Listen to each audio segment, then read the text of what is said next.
Assalamualaikum warahmatullahi wabarakatuh. Perkenalkan, nama saya Wiwin S. Bola.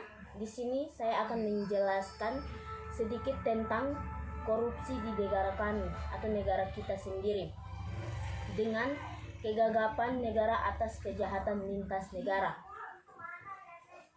Kejahatan lintas negara.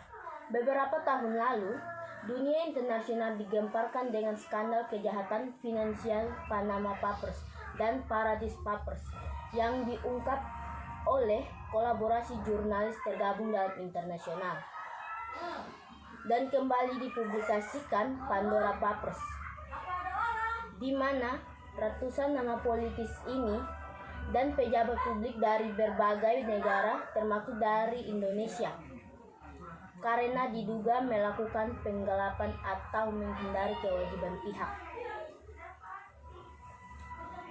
dan terpidana korupsi. Seperti yang kita ketahui, kasus Panama Papers yang dipublikasikan pada 3 April 2016 terdapat sejumlah nama pejabat politis atau pejabat publik Indonesia seperti Airlangga Hartarto ketika itu menjabat sebagai anggota DPR RI, dan Luhut Binsar Panjaitan ketika itu ia menjabat sebagai Menteri Koordinator Politik, Hukum dan Keamanan serta taipan seperti keluarga Ciputra Guribaldi.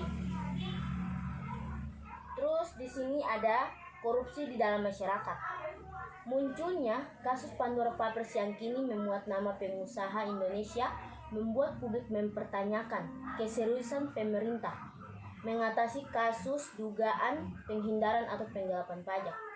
Pertanyaan itu muncul karena otoritas keuangan Indonesia seperti Kementerian Keuangan dan PPATK berjanji akan menindaklanjuti temuan sebelumnya, baik lewat pengecekan SPT maupun lewat penelusuran transaksi lebih lanjut oleh PPATK. Namun hingga data Lex Pandora Papers terungkap, belum ada kejelasan terkait tindak lanjut konflik dari pemerintah. Terus juga pemerintah harus mengambil langkah. Pertama, Papers 13/2018 harus naik kelas hingga tataran undang-undang sehingga ada sanksi pidana yang jelas. Pemerintah dan DPR harus segera melakukan revisi Undang-Undang 31 tahun 1999, Undang-Undang Nomor 20 tahun 2001 tentang pemberantasan tindak pidana korupsi. Dan Indonesia sudah memiliki peraturan. Berdasarkan penjelasan di atas, sudah sepatutnya pemerintah Indonesia mengambil langkah tegas pada regulasi dan penegakannya.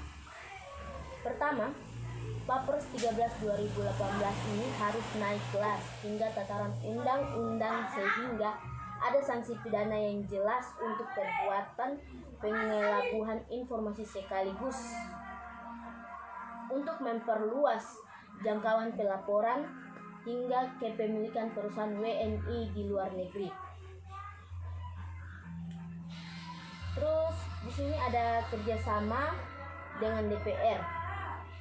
Kedua, pemerintah dan DPR harus segera melakukan revisi Undang-Undang 31 1999, Undang-Undang Nomor 20 tahun 2001 tentang pemberantasan tindak korupsi atau Undang-Undang Tipikor dan mengakomodasi norma illicit enrichment ke dalam UU Tipikor. Hal tersebut sejalan dengan konvensi PBB anti korupsi yang telah klarifikasi pula oleh Indonesia melalui Undang-Undang Nomor 7 2016 tentang pengesahan United Nations Convention Against Corruption 2003. Mungkin itu saja yang bisa saya jelaskan mengenai korupsi di negara kita ini. Mohon maaf apabila ada salah kata, dan apabila kata-kata saya ada yang kurang berkenan, mohon dimaafkan. Karena manusia tidak luput dari kesalahan. Itu saja yang bisa saya sampaikan. Saya tutup. Wabillahi taufiq wal hidayah. Wassalamualaikum warahmatullahi wabarakatuh. Terima kasih. Sampai jumpa di lain waktu.